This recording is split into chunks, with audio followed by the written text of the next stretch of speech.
Hey everybody, Nathan Branson here, and I'm going to talk about the editorial today. I enjoy writing this style myself. In fact, it's the style I probably write in the most. I wrote editorials for a newspaper when I started when I was 26, and I did it for about 6 years, just for a local newspaper. I wrote four. It was only 4 year, and I was actually never paid for it. So it's hard to get paid as a writer today. Um, but I loved writing editorials. I had a limit of words, 900 words I could write, and I wrote for a Lexington Dispatch. It was a from 2009 to about 2015, and newspapers in 2020 are struggling. But in every New York Times, Washington Post, you're going to find the opinion section or the editorial section, and those areas of the newspaper are full of really good writing that is shorter. It includes personal stories, but is still very important, and it's going to be around. This style of writing is here to stay. So it's different from academic writing, as you all know. But I really encourage you, you know, whatever road you're going down, to pay attention to this style of writing. Um, and I think we need it in 2020. And um, we live in a world of, social media. And social media, in some ways, has competed with the newspaper demand that has been around for decades, more than a century. Um, so when we think about social media, we have Twitter, and you can only write a couple of sentences, and that's very brief. In a lot of ways, this can make people communicate their one, maybe 3 or 4 sentences and real fast. Then you have Facebook and Instagram, and they allow you to type out more words on a post. So Facebook and Instagram, I've actually never used Instagram, but I've read posts on Instagram. I think are more similar to the editorial style a little bit. If you're okay with writing a long post, now, um, so that's an option on Facebook and Instagram, but a lot of times people are more the shorter messages in a picture or video or another article. So you see that we're still sort of using images in shorter text or shorter paragraphs as opposed to an editorial. So if you compare the editorial, it's about 900 words. So that makes it not like a two or 3 sentences, but it does allow space to expand on what you mean with your editorial. Okay, so um, there's a This I Believe series. You read something that was called um, talking about the pizza guy, and you know the guy who delivers your pizza, and it's about a woman who's kind to him, and her mantra is that she always tries to be kind to people who are service workers, like the pizza guy. So if she wrote 2 sentences, maybe on social media, she would say, "Hey, it's a good idea to be kind to the pizza guy who delivers your pizza. He's probably got a lot going on." So people might like it, but she writes maybe about 600 words, 700 words, in explanation of her respect for service workers. So she's got a deeper response. So the thing about editorial is not too long, but it's not too short. It allows the kind of space to explain your hot take um, to your reader. And I think that's what we need today. There's so much um, uh, content out there that's, and it just makes a lot of noise. Sometimes when you have social media and uh, TV news stations and all these people are talking, but if you notice, even on TV stations, the stories are short. They're only about 30 seconds.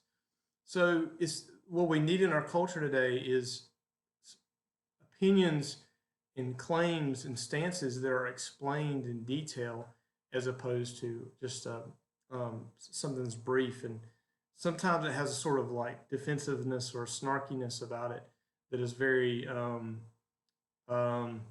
makes I feel like it makes our culture cynical whenever we're always trying to make ourselves either be funny or insulting or things like that. But whenever you're able to explain yourself, you're saying, hey, this is what I do mean, this is what I don't mean. So I think the editorial has a place in 2020. Um, and so whenever you're writing your editorial, don't be afraid to just slow down and explain yourself. Explain your position, just like we've been doing all semester, and think about how you can address what you do mean and what you don't mean. Another example was the editorial I showed you that I wrote, and I said pro athletes are impractical role models. And I was just talking about how as a kid I adored a lot of pro athletes that are on the Dallas Cowboys. I wanted to be on the Dallas Cowboys, and I think it's good to have role models who are athletes. There's a lot of good things we can learn from excellent athletes, but when it comes to me being an NFL player, that's a little bit unrealistic. So I was just trying to challenge our ideas about athletes. Now, I wasn't saying, obviously, that we shouldn't think of somebody in the NFL or NBA as a hero, but we should also consider, what other, in my imagination, who else could be my hero. And in my editorial that I wrote, I said Robin Williams from Dead Poet Society helped me think about becoming an English teacher. So that's another role model, thinking about other professions other than just being an athlete. Just the stats on how many people become pro athletes are pretty crazy. So those are a few reasons why I think the editorial works today. And then to real quick go back to what I was saying. If I just said pro athletes are bad role models, that's not what I mean. I'm saying they're impractical role models.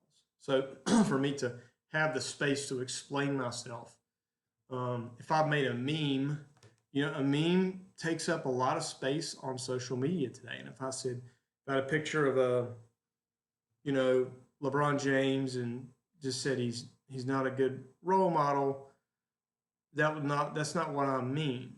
I'm saying that we should have many role models beyond just athletes, especially for men, just because most of us aren't going to be pro athletes. So to the nuances of communication, when we miss those nuances, people just don't understand one another and they get frustrated with one another. So I think an editorial helps bring more nuance into communication, and it eliminates misunderstanding.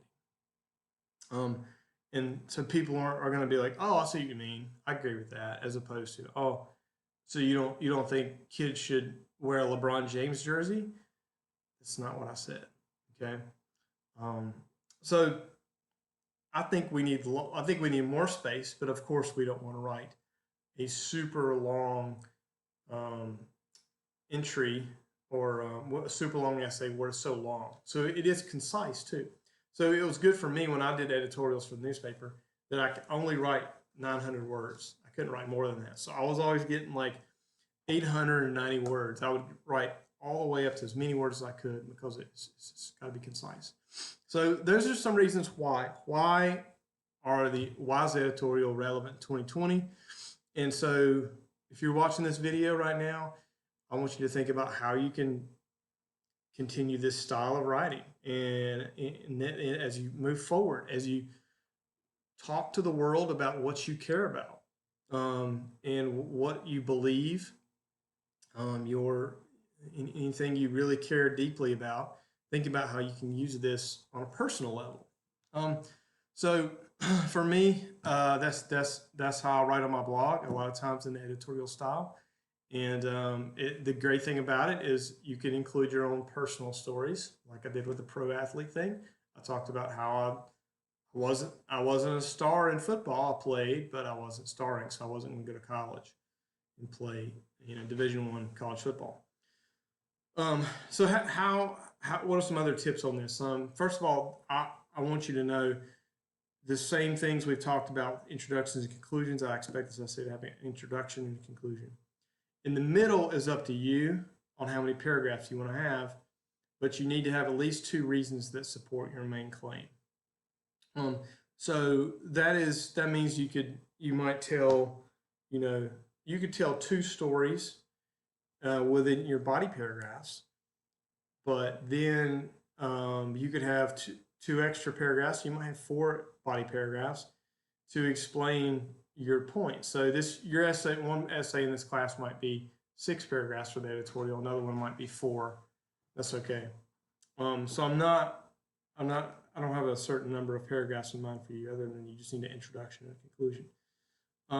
Again, tell stories. When I tell the story in my editorial about me having a dream of playing for the Cowboys, that the Dallas Cowboys in the NFL, and shows that that was a dream that died, and then I had a shift.